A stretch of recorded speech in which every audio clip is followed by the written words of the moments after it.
Hi everyone, सो ये हमारा acid base chemistry का पार्ट 3। आज वाले पार्ट में हम पढ़ने वाले हैं हमारे सॉल्वेंट सिस्टम्स या ऑटो आयनाइजेशन के बारे में।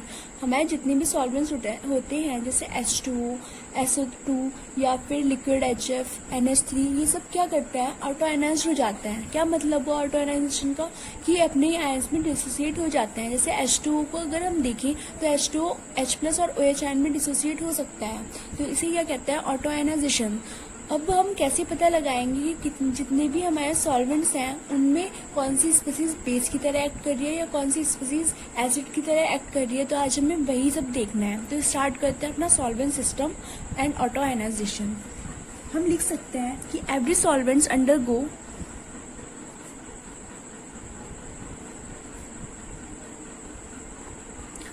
सेल्फ आयनाइजेशन या फिर auto ionization to give cation and anion।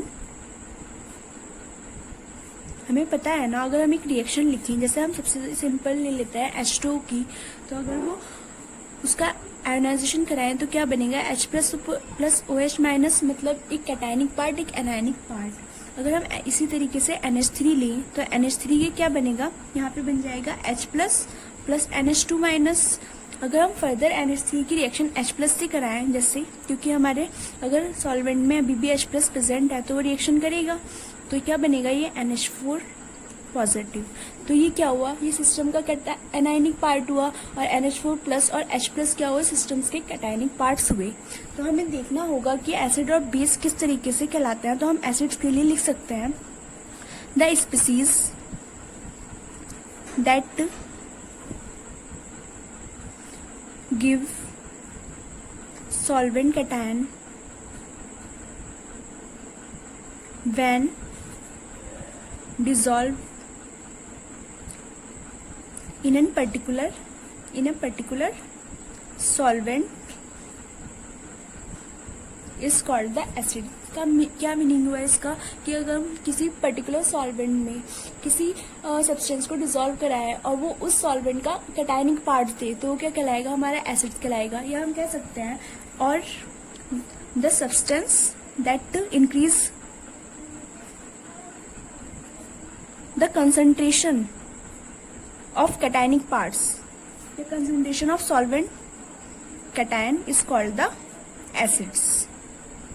अगर कोई सॉल्वेंट में कैटायन की कंसंट्रेशन को इंक्रीज कर रहा है वो एसिड कहलाएगा, और अगर कोई सॉल्वेंट्स में एनायन की कंसंट्रेशन को इंक्रीज कर रहा है तो वो बेस कहलाएगा। अगर हम बेस की डेफिनेशन लिखें तो हम लिख सकते हैं the substance that give solvent anion when dissolved in a particular solvent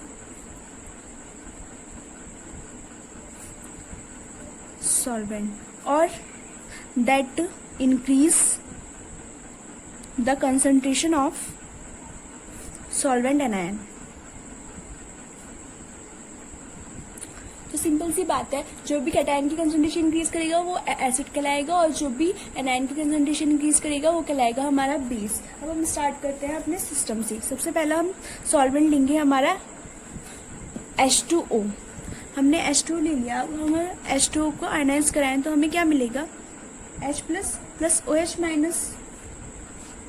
अगर हम फर्दर H2O की रिएक्शन कराएं तो ये बन सकता है H+ अगर से करा दें हम तो ये बन जाएगा हमारा H3O+। अब अगर हम इस रिएक्शंस का सम करें तो क्या होगा, इससे H कट जाएगा और यहाँ बनेगा 2H2O, और ओवरऑल ये जो रिएक्शन बनेगी ये बनेगी H3O+ OH माइनस। अगर हम फर्दर इसकी और रिएक्शन कराएं तो ये हो सकता है, यहाँ पे OH माइनस की रिएक्शन कराई हमने H2O से, तो ये हमारा बनेगा H3O+ O2 माइनस। और फर्दर हम इसका सम कर दें तो ये हमारा क्या हो जाएगा, 3H2O 2H3O+ O2 माइनस। तो अगर हम इसमें कैटायनिक और एनायनिक पार्ट लिखना चाहें तो हमारे H2O के केस में जो हमारे कैटायंस होंगे, सॉल्वेंट कैटायंस, वो क्या किया, सबसे पहले तो बना था हमारा H+ पहला तो हो गया हमारा H प्लस, सेकेंड जो हमारा कैटायनिक पार्ट बना है वो बना है H3O प्लस। तो ये दोनों क्या हो गए वाटर के केस में कैटायन सॉल्वेंट्स। और अगर हम सॉल्वेंट एनायंस की बात करें तो वो होंगे हमारे, पहला तो हमारा OH निगेटिव बना है ना, तो OH माइनस, सेकेंड हमारा क्या बना है O2 माइनस। O2 माइनस जो है वो भी क्या होता है हमारे वाटर के लिए सॉल्वेंट एनायन का पार्ट काम करता है। अगर हम रिएक्शन देखें, जैसे हमने HCl लिया यहाँ पे, तो HCl क्या करेगा, HCl H प्लस देगा ना और Cl माइनस देगा। चूंकि यहाँ पे H प्लस दे रहा है मतलब कैटायन की कंसंट्रेशन को इंक्रीज कर रहा है, एक तरीके से हमें H2O का कैटायन मिल रहा है ना, तो ये क्या कहलाएगा हमारा एसिड्स।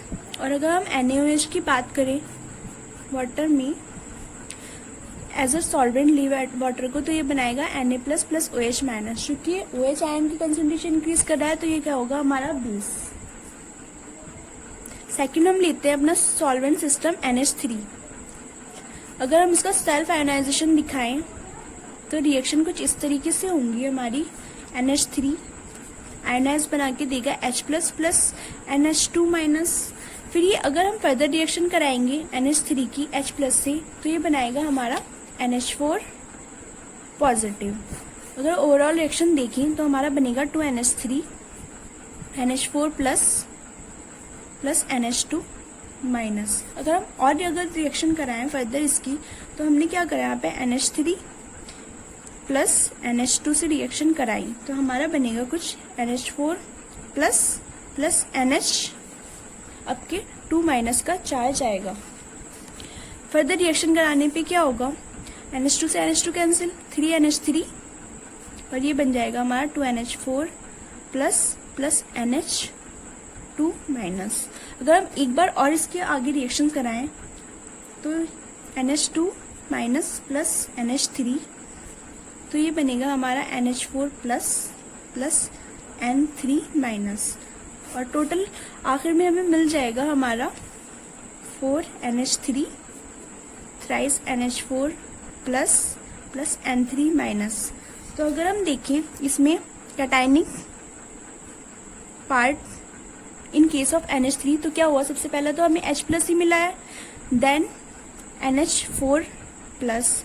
तो ये दोनों क्या हो गए हमारे सिस्टम्स के कैटायनिक पार्ट्स। और अगर हम एनायनिक पार्ट को देखें तो एनायनिक पार्ट कौन कौन से होंगे हमारे, एक तो होगा हमारा NH2 माइनस, सबसे पहले हमारा वही बना था, देन होगा NH2 निगेटिव एंड होगा N3 निगेटिव। तो ये सारे क्या हो गए हमारे एनायनिक पार्ट। अगर हम एग्जाम्पल्स लें इसका, तो जैसे NH4Cl होता है, उसे हम liquid ammonia as a solvent लें तो क्या देगा, ये NH4 प्लस देगा ना डिसोसिएट होने पे, और Cl माइनस देगा। चूंकि ये जो NH4 प्लस है ये हमारा सॉल्वेंट कैटायन है, तो ये क्या करेगा, ये एक्ट करेगा as a acid in liquid ammonia. इसी तरीके से अगर हम एक और रिएक्शन एग्जाम्पल देखिए, हमने लिया हमारा यूरिया और इसको कराया हमने liquid NH3 as a solvent use करा, तो क्या करेगा, ये बनाएगा हमारा CONH2 बेस है, तो एक H प्लस एक्सट्रैक्ट कर लेगा अमोनिया और यहाँ बनेगा हमारा NH minus plus H plus. Further अगर H प्लस लिक्विड NH3 के साथ रिएक्ट करेगा तो ये क्या बनाएगा हमारा NH4 प्लस। चूंकि ये हमारा सिस्टम्स का ये भी कैटायनिक पार्ट है, सॉल्वेंट कैटायन है, तो यूरिया जो है लिक्विड NH3 में कैसे बेस एक्ट करेगा एज अ एसिड्स, क्योंकि कैटायंस दे रहा है। अब अगर हम बात करें ऐसे सब्सटेंस की जो लिक्विड अमोनिया में एज अ एक्ट करेंगे बेस के, तो वो क्या कहलाएंगे हमारे अमोनो बेस। और इनकी रिएक्शन क्या होगी, सबसे पहले ले लेते हैं हम KNH2। अगर हम लिक्विड NH3 के में इसकी रिएक्शन कराएं तो ये बनाएगा K plus plus NH2 minus, क्योंकि NH2 माइनस जो था हमारा सॉल्वेंट एनायन था, तो इसने एनायन की कंसंट्रेशन इंक्रीज कर दी, तो ये क्या एक्ट करेगा as a base in liquid NH3। Second अगर हम एक और एग्जाम्पल लें तो हम ले सकते हैं PbNH, लिक्विड NH3 फिर सॉल्वेंट है, इसमें रिएक्शन कराई तो ये बनाएगा Pb2 plus plus NH2 minus, क्योंकि NH2 माइनस भी हमारा सॉल्वेंट एनायन था, तो ये एक्ट करेगा as a base. Third important solvent ले लेते हैं हम SO2। अगर हम SO2 का सेल्फ आयोनाइजेशन कराएं तो कुछ रिएक्शन हमारी ऐसी बनेगी। SO2 क्या होगा, SO2 plus O2 minus. Further देखें तो ये O2 माइनस प्लस SO2 ये बनाएगा हमारा SO3 2 निगेटिव। रिएक्शन क्या होगी, ये हो जाएगी 2SO2, वही होगा SO2 प्लस SO3 2 माइनस। तो अगर हम कैटायंस देखें इन रिएक्शंस में, तो जो कैटायंस है हमारा क्या बना है, SO2 प्लस बना है।